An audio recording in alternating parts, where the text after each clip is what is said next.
presentaremos sobre el tema de la fuente de poder y sus componentes, internos y externos y la técnica de puenteo. los materiales que vamos a utilizar son los siguientes. utilizaremos un multímetro, clips, guantes de látex, papel higiénico, etiquetas adhesivas y destornillador. Yo empezaré a hacer el video con la respectiva práctica. Buenas noches chicos y chicas. En este video vamos a realizar la técnica de puenteo y la salida de voltaje de cada cable que conforma la fuente de poder. Para realizar la práctica tenemos que utilizar ya sea una manilla antiestática o guantes de látex. En este caso voy a usar los guantes, que nos permitirá que no dañar ningún componente de nuestra fuente de poder.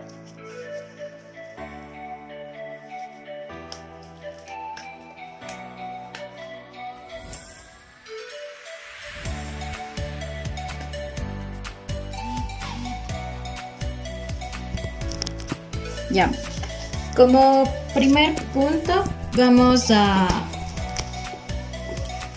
sacar la fuente de poder de nuestro case y quitamos los tornillos que conforman que están sujetando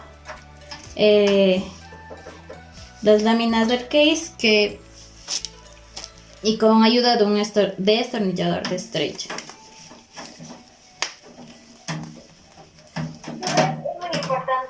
Colocar en el orden correcto cada uno de los tornillos que vamos a sacar del case para no perder ninguno y volverlos a colocar nuevamente cuando los vamos a armar.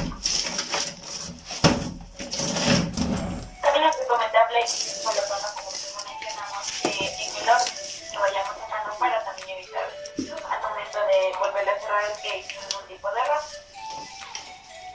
Aquí ya se encuentran los tornillos de mi case y le procedemos a abrir para sacar la fuente de poder.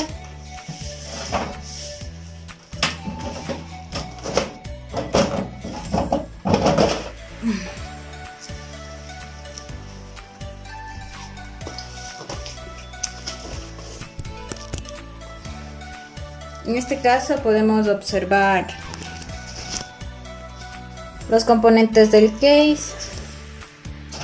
Aquí tiene su ventilador, la placa base, los cables y ¿Será que puedes proyectar en la cámara de la compu, por favor? ya. Ahí pueden ver.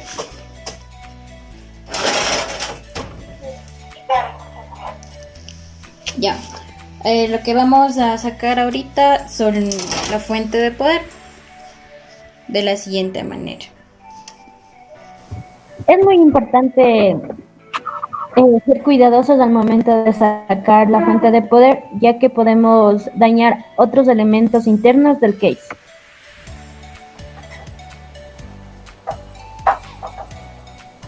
Una vez sacada la fuente de poder, vamos a identificar qué tipo de fuente de poder es. Recordar que también tenemos dos tipos de fuente, tanto la AT como la ATX.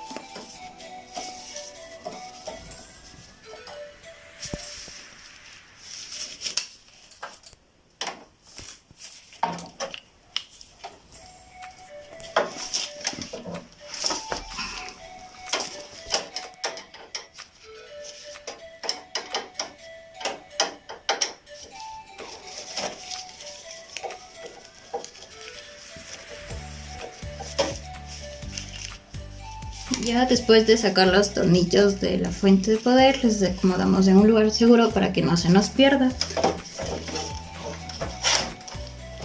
Tenemos a sacarlos de la fuente.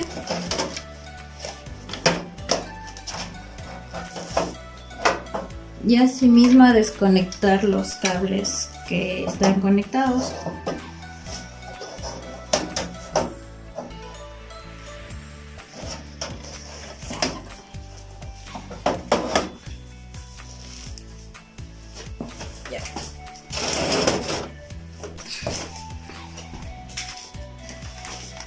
Para tener en cuenta qué tipos de cables son, les vamos a señalar con unas etiquetas para a la hora de volver a conectar no confundir.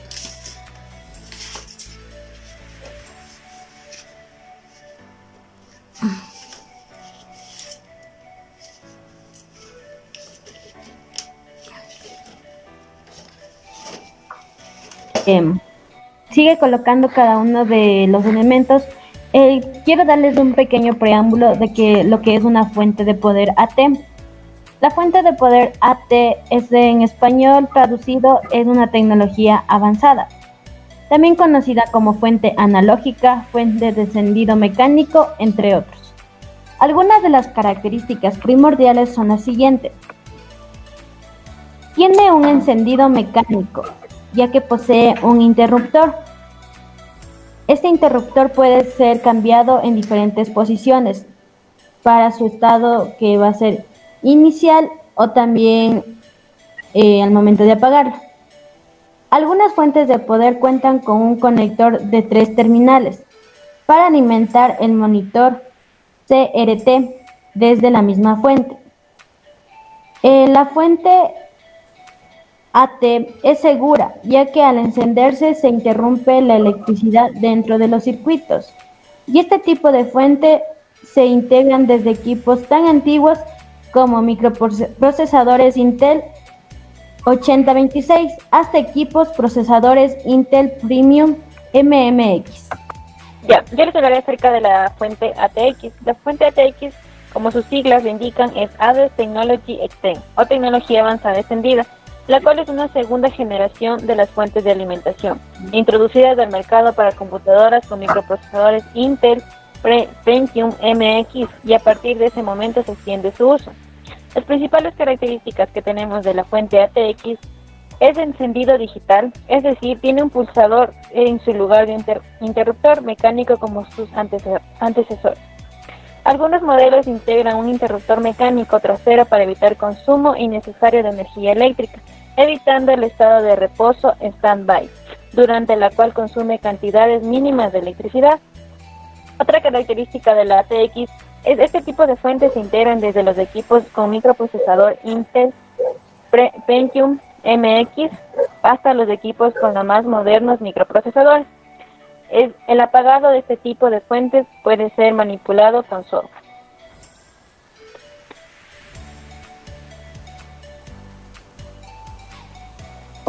Hay que recalcar también que en la actualidad ya no se ocupan, ya no existen mucho las fuentes de poder AT, sino todo lo contrario. Ahora las más utilizadas, valga la redundancia, es la fuente de poder ATX.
Podemos mencionar que el funcionamiento de las fuentes de poder, tanto AT como ATX, constan de 4 etapas, las cuales son transformación, rectificación, filtrado y la estabilización.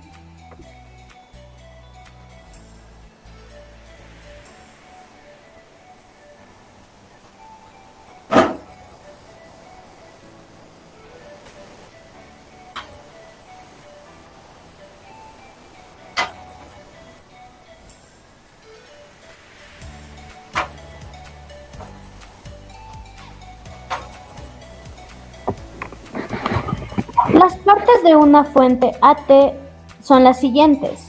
Existen 8. La primera es el ventilador, que es aquella que expulsa el aire caliente del interior de la fuente y del gabinete para mantener ventilados los circuitos. 2. Conector de suministro. Recibe el cable de corriente desde el toma corriente de la pared. 3. Selector del voltaje, el cual permite seleccionar el voltaje ya sea de 127 o 240 voltios. 4. Conector de suministros y otros dispositivos. Estos permiten suministrar a ciertos tipos de conectores. En este se encuentra el CRT. 5. Conector AT, el cual suministra la electricidad a la tarjeta principal. 6. Conector de 4 terminales Molex. Es utilizado para suministrar a los discos duros, la disquera y a las unidades ópticas. 7. Conector de 4 terminales para BER. Suministra corriente dispersa de 3,5 amperios. Y 8 es el interruptor mecánico, el cual permite encender a la fuente AT. Las partes que componen la fuente ATX internamente cuentan con una serie de circuitos encargados de transformar la electricidad para que ésta sea suministrada de manera correcta a los dispositivos. Tenga en cuenta que el interruptor de encendido no se encuentra en la fuente, sino que depende de la tarjeta principal. Externamente consta de los siguientes elementos. A diferencia de la AT, la ATX cuenta con 9 partes que conforman. La primera, que es el ventilador, expulsa el aire caliente del interior de la fuente y del gabinete. 2. Interruptor de seguridad, permite encender y apagar la fuente de manera mecánica. 3. Conector de alimentación, recibe el cable de corriente desde el enchufe de pared. 4. Selector de voltaje, permite seleccionar el voltaje de 127 voltios o 240, a lo mismo que la AT. Conector SATA, utilizado para suministrar a los discos duros SATA, unidades CCD y las unidades ópticas SATA. Conector de 4 terminales, utilizado para suministrar de manera directa al microprocesador. Conector ATX, suministra de electricidad a la tarjeta principal. Conector de 4 terminales del Molex, utilizado para suministrar los discos duros de tipo ID y de las unidades ópticas de 5.25. Conector de 4 terminales BER, alimenta las disqueras de 3.5. Son las principales componentes que conforman la fuente ATX.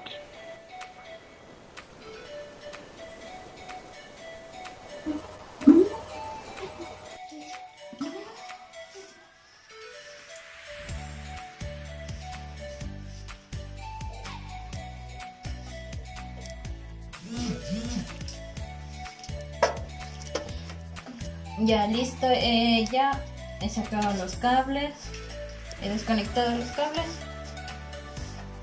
Aquí nos podemos dar cuenta que es una fuente de poder ATX, que tiene un solo conector y tiene un regulador de potencia.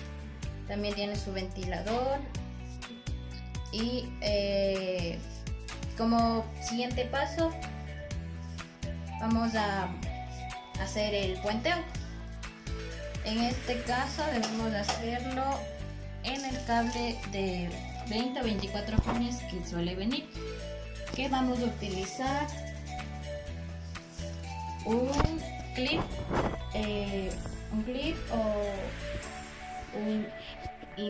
invisible de esta manera para poderle conectar desde el cable verde hacia cualquiera de los cables negros que se encuentran aquí. De la siguiente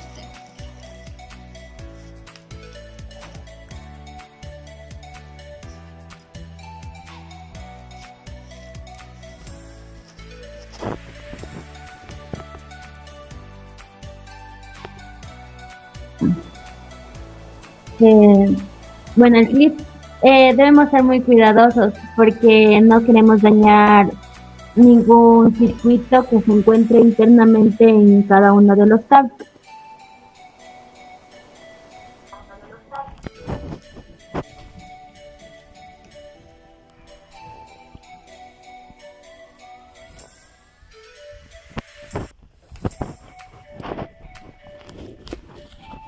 Quedándonos así, de esta manera, el puenteo. Ya para comprobar que sí sirve, debemos conectar el cable de alimentación a nuestra fuente de poder.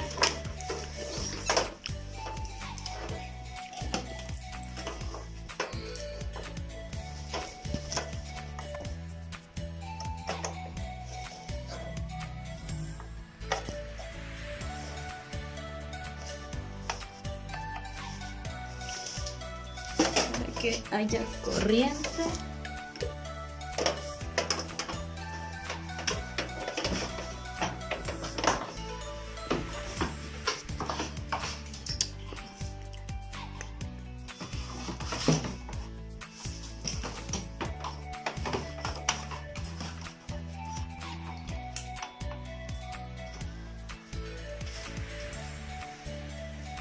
Ya como pueden escuchar, el ventilador está funcionando y se escucha de la siguiente manera, ya que esta máquina no se le ha dado un mantenimiento ya desde hace mucho tiempo y por eso es que se escucha así. De esta manera porque puede existir algún tipo de polvo dentro del ventilador, lo cual después de realizar la técnica del puenteo la abriremos para realizar el debido mantenimiento a la fuente de poder.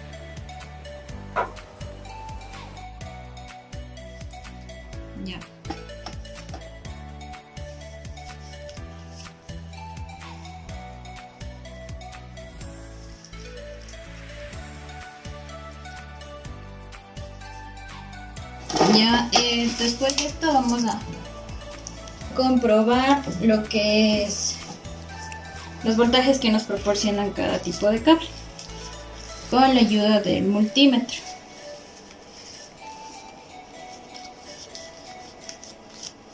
Donde debemos ubicarle en corriente continua a 20 voltios. Ya. Comenzaremos por el cable de 4 pines, donde debemos insertar, debemos acordarnos que el cable amarillo proporciona un voltaje de 12 voltios y el cable negro es tierra, que lo conectamos de la siguiente manera. De acuerdo, el cable negro del multímetro le conectamos con el cable negro que se encuentra aquí y el rojo con el amarillo que está aquí.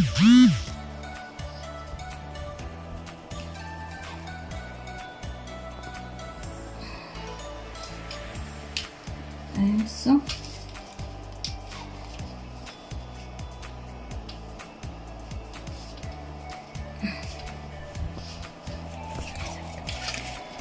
Ya.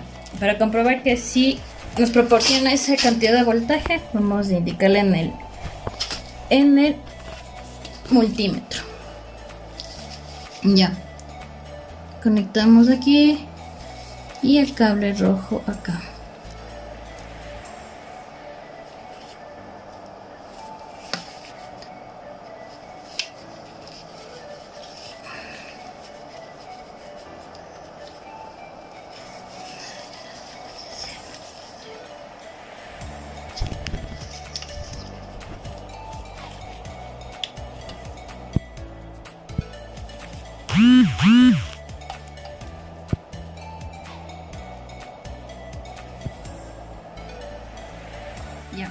puede comprobar que está en 11,90, que es aproximado a unos 12 voltios, por lo que llegamos a la conclusión que está de forma correcta. Ya.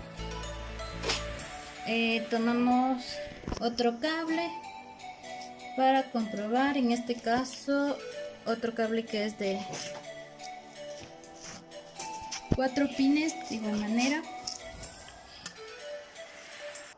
En este caso tenemos que tomar en cuenta que un cable rojo proporciona un voltaje de 5 voltios. Y para comprobarlo lo vamos a conectar de igual manera, el rojo con cable rojo y el negro que es con un cable negro que es de dirección a tierra.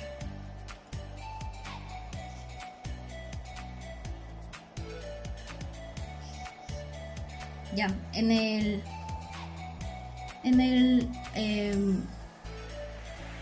multímetro se puede evidenciar que está un aproximado de 5,21, que deducimos que está de forma correcta.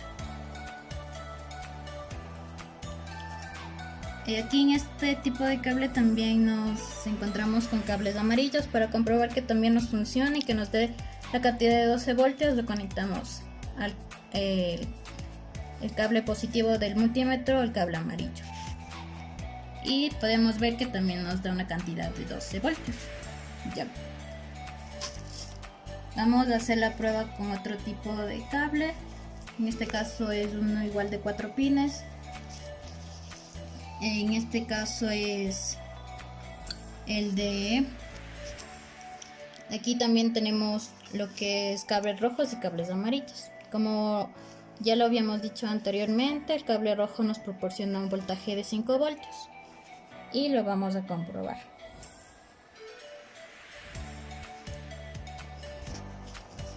Ya, ahí en el multímetro pueden observar que es de esa forma.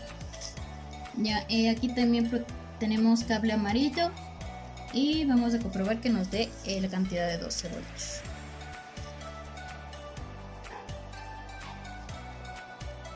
Y sí, estamos en lo correcto, es un aproximado de 11,90, 11,91 que varía y se acerca al 12 voltios.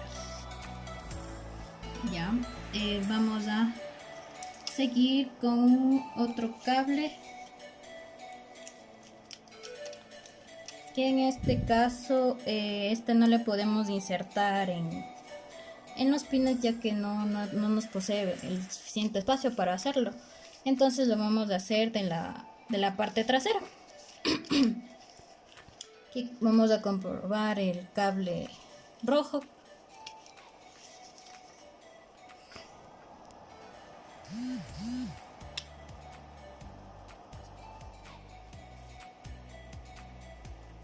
A ver.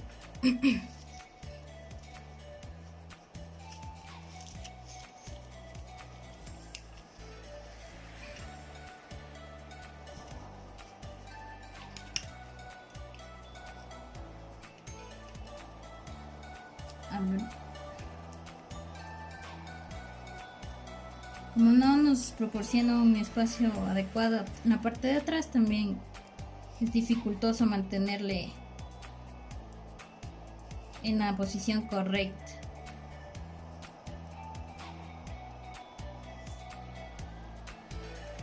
Ya, ahí podemos ver en el multímetro que es de una voltaje de 5,21, que como habíamos dicho, el cable rojo nos proporciona ese voltaje, que estamos en lo correcto. Vamos a proceder a ver otro tipo de cable. Este también es uno de 4 pines.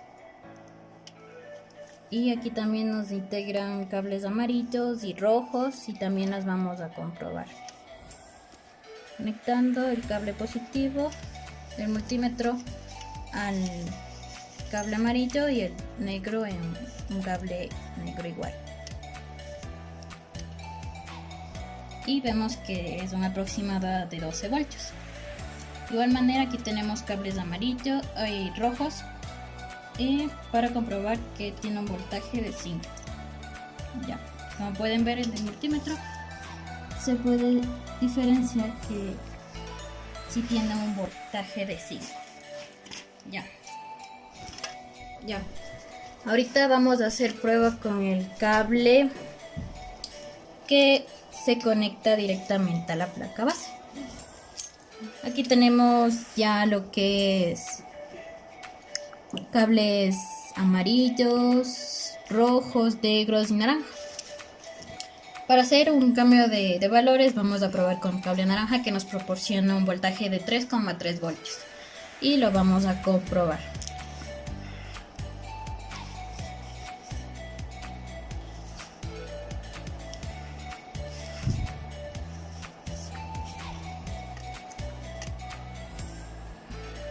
Y vemos que sí es así. Tenemos en el multímetro que nos da un valor de 3,33 voltios, que por ende está en lo correcto. También vamos a comprobar el valor del cable rojo, que ya sabemos cuál es, pero vamos a comprobarlo nuevamente. Deben tener cuidado a la hora de verificar en qué pin se encuentra cada cable para no confundirnos.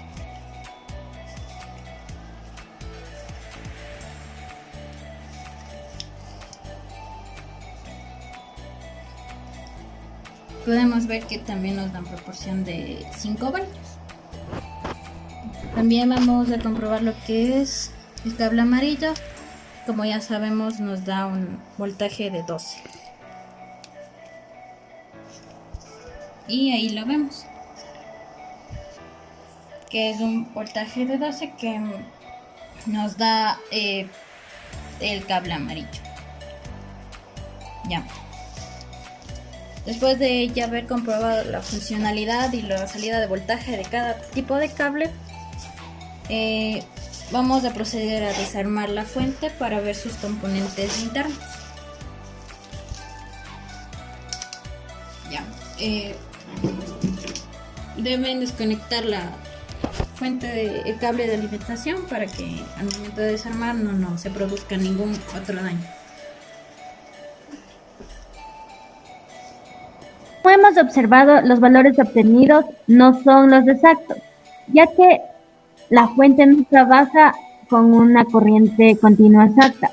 Es por ello que los valores van variando, solo en decimales, más no en un valor tan alto.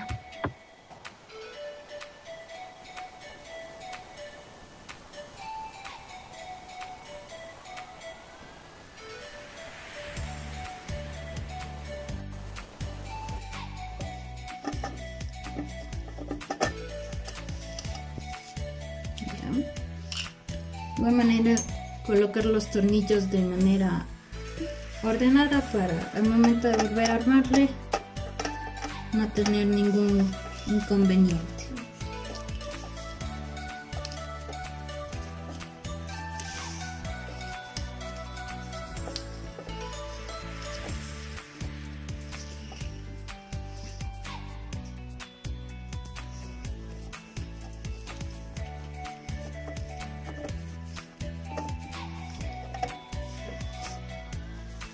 Eso.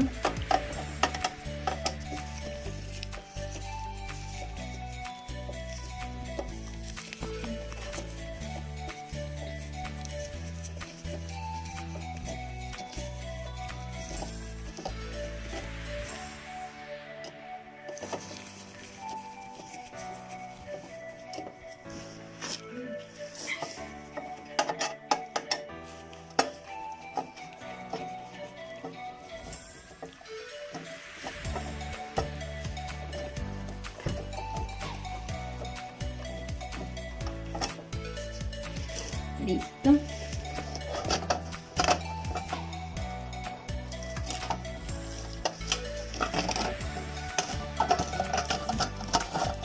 Ya. Yep. Aquí vemos que se abre. Tener mucho cuidado a la hora de abrir para no desconectar ningún cable de manera interna.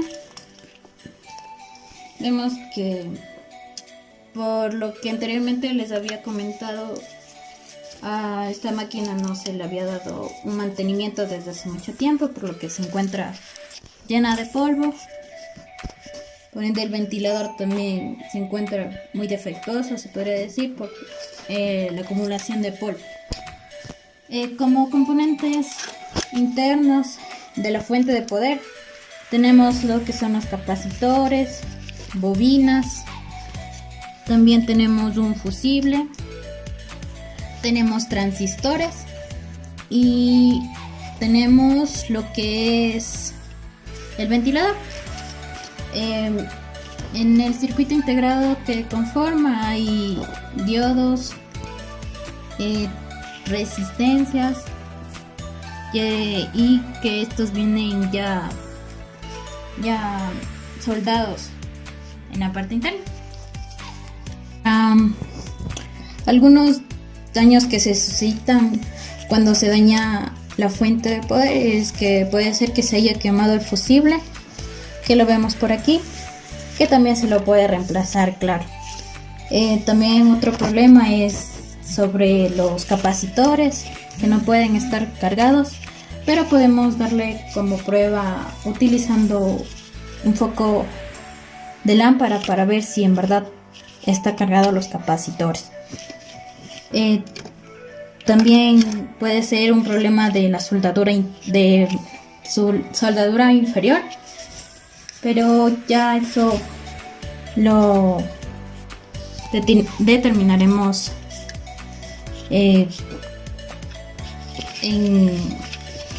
según vayamos viendo las partes internas, unas partes específicas de lo que es la fuente de poder.